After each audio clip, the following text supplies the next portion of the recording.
Hello and welcome to Investment Insight. Before we begin, make sure to subscribe and hit the like button. Now let's break down what's happening in the markets today in a clear and simple way. Thanks for having me. It's great to be here. So imagine flipping a coin, right? Like 5 times. You get heads every single time, and suddenly you wake up to find yourself on the cover of some major financial magazine, and they're calling you the visionary genius of our generation. Yeah, which sounds completely absurd. It sounds totally ridiculous. Yeah. But, looking at the wild financial landscape we're in right now in 2026, that might actually be exactly what is happening all around us. Oh, absolutely. I mean, we are living through an absolute explosion of wealth, mostly driven by this massive AI boom, next generation semiconductors, and obviously the huge data centers that power all this new tech. You scroll through social media today, and you just see everyday Americans acting like they've, cracked the code to infinite wealth. Right. The sheer volume of capital moving through the system right now is just staggering. We are witnessing this historic concentration of wealth, and it's being generated in a really, really compressed time frame. Yeah. And so that's why today's deep dive is for you, the everyday investor trying to, just navigate this crazy landscape. We are digging into some recent analysis to answer a slightly uncomfortable question. Very uncomfortable for some people, yeah. Right. Are the massive winners in today's market actually financial geniuses who possess some, unique ability to see the future?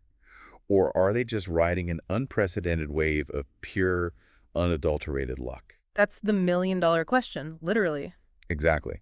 So our mission today is to separate that illusion of skill from the reality of chance and figure out how you can actually protect and grow your money in this environment without falling for the hype.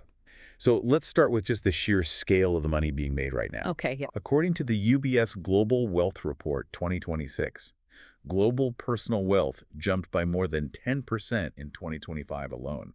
And that same data shows we were minting over 2,600 new dollar millionaires every single day. It's crazy. 2,600 new millionaires globally every 24 hours. And at the very top of the pyramid, it's even more extreme. Oh, wow. Yeah, recent analysis of Oxfam's 2026 data shows that billionaire wealth grew over 16% in 2025 alone, hitting $18.3 trillion. By 18.3 trillion. Yes. Just to put that in perspective, that is an 81% increase since 2020. 81%. That figure is wild.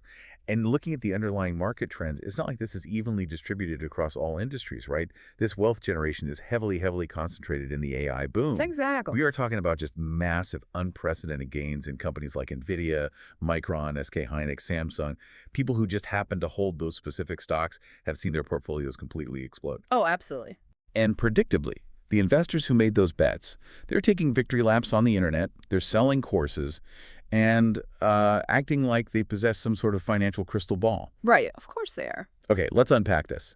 Because taking total credit for making money in this specific market feels a bit like, well, it's like riding a bicycle with a massive Category 5 hurricane tailwind pushing you forward and then turning around to brag to everyone about your incredibly strong leg muscles. That is, the physics of your analogy there are spot on. What's fascinating here is that human nature desperately wants to attribute financial success to pure intellectual ability. Right, it feels good to be smart. Exactly. When an investor buys a tech stock in, say, 2023, and they watch it triple by 2026, their brain immediately seeks validation. They tell themselves, I analyzed the market perfectly.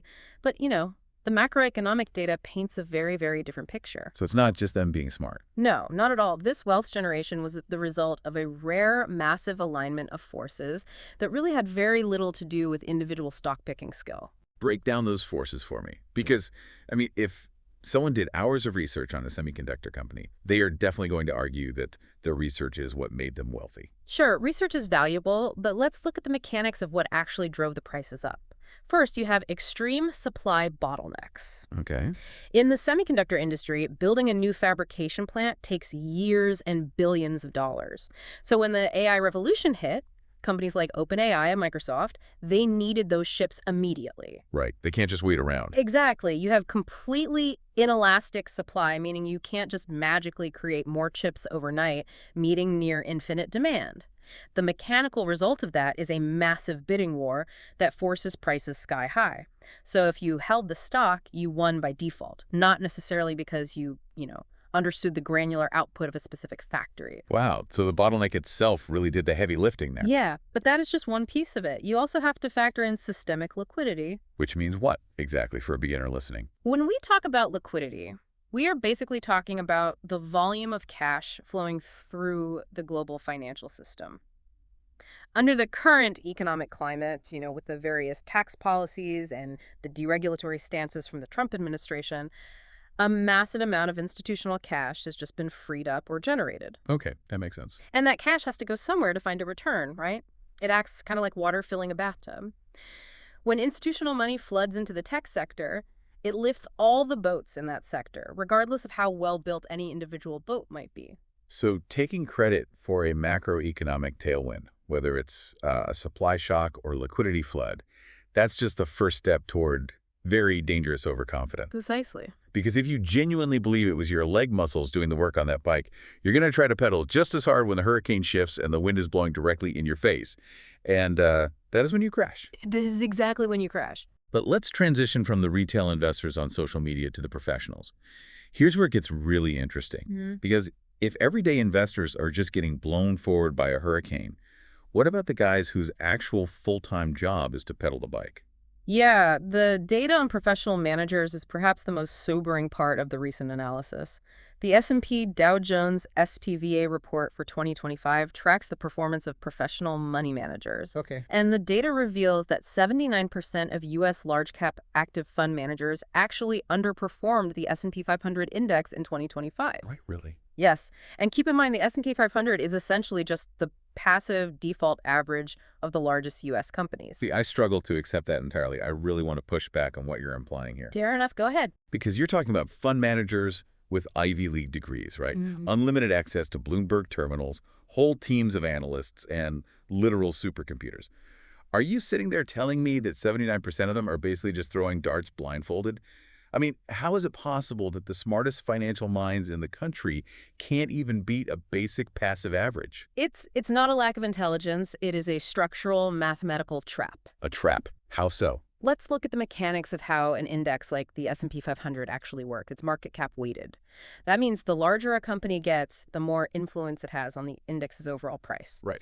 So during the 2025 and 2026 AI boom, the market's gains were driven by a remarkably tiny, narrow group of mega cap tech stocks.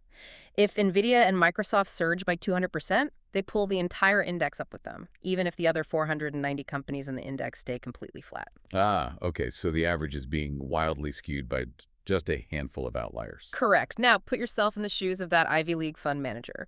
Professional risk management dictates that you have to diversify. Right. You can't put everything in one basket. Exactly. You are literally not allowed to put 30% of your clients' money into just one or two tech stocks. So, by responsibly diversifying across healthcare, industrials, and consumer goods, the manager mathematically guarantees they will lag behind an index that is being rocketed upward by 3 AI companies. Oh, wow. So if you don't hold heavily concentrated positions in the exact winners of the year, you just lose to the index. Yes. It proves how incredibly difficult it is to systematically pick the right stocks over and over again without taking reckless, highly concentrated risks. That completely reframes the narrative. Because if you take those concentrated risks and win, you look like a genius. Yep. But if you do the responsible thing, you look like a failure. This actually brings to mind a phenomenal thought experiment from the research about how human beings are basically biologically hardwired to misunderstand probability. Oh, the stock prediction email. Yes. The stock prediction email. I won't walk through the math on this because it just blew my mind. So imagine you obtain a list of 1,024 people. You send half of them an email predicting a specific stock will go up tomorrow, and you send the other half an email predicting it will go down. Right. And the next day, the stock moves. So one half of your list received a completely accurate prediction. Exactly. Then you take those 512 people who got the accurate prediction and you do it again. Half get an up email, half get a down email. You just keep cutting the list in half. 256, then 128, then 64. And it keeps going. Right. After 10 days of doing this, you will have exactly one person left who has received 10 perfectly accurate stock predictions in a row. Now imagine being that one person. They'd be amazed. Right. You have opened 10 consecutive emails, and every single one flawlessly predicted the movement of the market. You are going to believe the sender is an absolute psychic. You would probably hand them the keys to your house and your entire life savings. But there is no psychic ability involved at all. It's just mechanical math. Yeah, it is pure probability masking itself as genius. The analysis provides another great illustration of this concept, too. The coin flip business. Oh, right. I love this one. So picture 32 people who decide to start businesses, but their entire strategy is simply flipping a coin once a year. Heads, the business succeeds. Tails, it fails. Through sheer random chance, someone in that group is going to flip heads 5 times in a row. And that person is going to be invited onto every business podcast in the country. They will write best-selling books about, their rigid morning routine, their unique mindset, and their incredible business acumen. Exactly. They will convince themselves and everyone around them that they are a prodigy. But the actual mechanism of their success was literally just a piece of metal landing on a specific side. This raises an important question about how we view success because we suffer from massive survivorship bias. We only ever see the person who slipped 5 heads. Right. We never see the thousands of losers who quietly packed up and went home. When you see someone on social media who put their entire life savings into one obscure AI stock and made millions, you are looking at an extreme winner.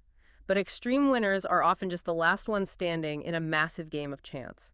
So if a beginner investor sees that social media post and tries to copy the strategy, what actually happens? The math catches up to them. If you repeat a highly concentrated strategy like putting all your chips on a single stock 100 times, probability dictates that you will eventually hit tails and you will go bankrupt. Yeah. The 79% failure rate among professionals tells us that trying to outsmart the market with concentrated, active bets is basically a losing game. Man. So if the stock market is essentially a casino where even the smartest professionals struggle to beat the house, what happens to the people who aren't even allowed inside the building? Because the data doesn't just stop at individual portfolios. The World Inequality Report 2026 outlines how this dynamic is driving a massive structural wedge into global society. Right. If we connect this to the bigger picture, the inequality we're seeing spans education, climate resilience, and fundamental geography. The data provides a really staggering statistic. Yeah, this one was shocking. Sub-Saharan Africa spends roughly 200 euros per child on education. Compare that to 7,400 euros in Europe and 9,000 euros in North America. That is a 45 times difference in human capital investment right out of the gate. Yeah, and that human capital gap represents a massive systemic disadvantage. When a child begins the race with that severe of a resource deficit, overcoming it isn't just a matter of, working harder or having a better mindset. No, of course not. And based on the analysis, the AI era is actually accelerating this gap exponentially. We are seeing this vicious shift away from labor income and moving toward capital income. So let's break down the mechanics of why that shift is happening specifically right now. Sure. Let's look at how wealth was historically generated. Before advanced AI, if a company wanted to double its output, it generally had to double its workforce. Right, hire more people. Exactly. It hired more people, paid more salaries, and wealth kind of trickled down into labor income. But the mechanism has fundamentally changed. Today, a company can double its output by just purchasing an enterprise AI software license. They don't hire more humans, they might even lay some off. Wow. And the cost savings from that displaced labor drops straight to the bottom line, so profit margins just explode. And who captures the value of those exploded profit margins? The shareholders. The owners of the capital. The fundamental question of the AI boom is not what new technology is being developed. The most vital question for your financial survival is who owns the rights to that growth? Right. When AI makes a system vastly more productive, the primary beneficiaries are the people who own the servers, the patents, and the equity. I like to picture this as 2 escalators in a shopping mall. Okay, I like that. If your only way of making money is clocking in for a paycheck, Yeah. right, labor income, you are essentially trying to sprint up a down escalator. Yeah, perfect. The AI economy is constantly pushing the value of basic labor downward. Meanwhile, the people who own capital, they're standing completely still on a high-speed elevator going straight to the penthouse. If you don't own capital, you completely miss out on the compound interest and wealth accumulation that the richest individuals are hoarding right now. You have to participate in the market to survive the shift, but as we established with the coin flipping, you can't just gamble. Exactly, which puts the everyday worker in a seemingly impossible position. The system structurally rewards capital owners, but trying to actively pick the winning capital is mostly luck, and acting like a genius stock picker usually leads to bankruptcy.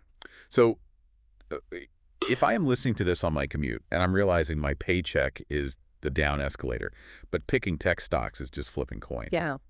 What is the actual move here? Does the everyday American just throw their hands up and accept defeat? No, absolutely not. Giving up basically guarantees you remain on the losing side of that inequality gap. The research insists that individual effort still matters deeply, but our definition of effort needs a complete overhaul. Okay, let's redefine it. Because right now, the average person thinks effort in investing means reading 100 dense stock charts, watching financial news networks 2047, and trying to predict what the future holds. And that approach is mathematically futile. Right. You cannot perfectly predict the future. You cannot predict exactly what the Federal Reserve will do with interest rates at their next meeting. Yeah, impossible. You cannot predict how the current Trump administration might suddenly shift trade policies or, say, put tariffs on imported tech components. You cannot predict unexpected geopolitical shocks or the precise quarterly earnings of a corporation 12 months from now. Devoting your energy to predicting the unpredictable is an effort. It's literally just guessing disguised as research. Man, that's a tough pill to swallow. So if trying to predict the future isn't real effort, what does real effort actually look like mechanically? True effort is about structuring your financial life to maximize exposure to good luck, while ensuring you can physically survive the bad luck. The analysis lays out several actionable mechanical steps for this. The first is true diversification. Which means what, practically? For the beginner. It means not putting all your money into the tech sector just because it's currently booming. You buy a piece of the entire global market. You own healthcare, industrials, real estate, and international equities. You basically make sure that no single event can wipe you out entirely. Right. And the second step mentioned in the data is avoiding excessive leverage.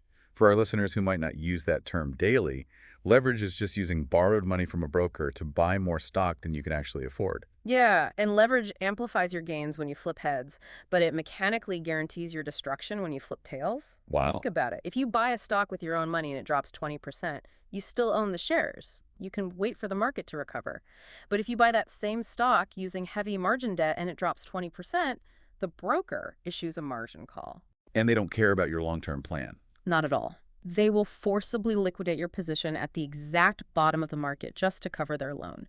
You don't get the luxury of waiting for a rebound. Your capital is permanently gone. It's like driving down a highway at 150 miles an hour. Yes, you might reach your destination faster than everyone else, but if a single tire blows out, you are completely finished. That's a great way to put it. Furthermore, the data suggests focusing on cash-flowing businesses rather than speculative concepts that promise profits a decade from now. And finally, managing your position sizing. Right. Real effort is possessing the discipline to keep your individual investments small enough that if one specific company goes bankrupt, your retirement account barely registers the impact. That is what building a durable structure looks like. So what does this all mean? Let me try to wrap this up with a final analogy for the beginner investor trying to make sense of all this. Let's think about investing the same way we think about the weather. You absolutely cannot control whether it's going to rain tomorrow. And trying to predict the exact weather conditions on a specific Tuesday a year from now is totally impossible. Anyone selling you a course claiming they can predict that rain is, frankly, lying to you. Yep. Your effort, your real work as an investor, isn't about predicting the rain at all. Your effort is remembering to carry an umbrella every single day. Your effort is spending the weekend building a sturdy, waterproof roof over your house. Yeah. You aren't controlling the storm, and you aren't outsmarting the hurricane. You are just structuring your life so that you survive it when it hits, and you are still standing there to enjoy the sunshine when the clouds finally clear. That is the ultimate takeaway from the macroeconomic data. Investing is fundamentally an exercise in survival. Wealth is created by the mathematical power of compound interest. Compound interest requires a massive amount of time to work its magic. And you can't get time if you get wiped out. Exactly. Having the necessary time requires you to stay in the game without suffering a catastrophic loss. If you acknowledge the overwhelming role of luck, drop the dangerous overconfidence that you are some stock-picking prodigy, and focus entirely on building a repeatable, low-cost, broadly diversified structure, you will survive. You stop trying to be the psychic with the 10 perfect emails, and you just buy a tiny fractional piece of all the businesses flitting the coins. You just let the overall growth of human productivity do the heavy lifting for you. The investors who build generational wealth are the ones who deeply respect the mathematical power of chance. They don't try to outsmart the hurricane tailwind. They just build a stronger, heavier boat that won't capsize. I love that. We've looked at the unbelievable wealth numbers from 2026, and we know this AI boom is very real. But we also know that confusing a massive macroeconomic wave with your own personal brilliance is just the fastest way to lose everything you have built. Very true. And the inequality gap is accelerating, shifting power away from labor and toward capital, meaning you absolutely must own assets to keep up. But you have to do it through a sturdy, diversified structure, not through lottery ticket gambling. Because the exact moment you convince yourself you have the market completely figured out, probability has a very, very painful, mechanical way of humbling you. It always does. Well, I want to leave you with a final provocative thought, something to chew on as you go about your day. We have established that our current financial system heavily rewards being in the right place at the right time, basically structuring for luck, rather than relying on pure, predictive, hard work. If that is true, what happens in just a few years? We are rapidly approaching a point where highly advanced AI agents are going to start managing everyday portfolios completely autonomously. Will these algorithms become so incredibly good at mathematically optimizing these exact luck structures that human investors lose their place at the table entirely? When computers fully realize it's all just an exercise in surviving probability, do we even need human psychology involved in the markets anymore? Definitely something to think about. Don't forget to subscribe and hit that like button.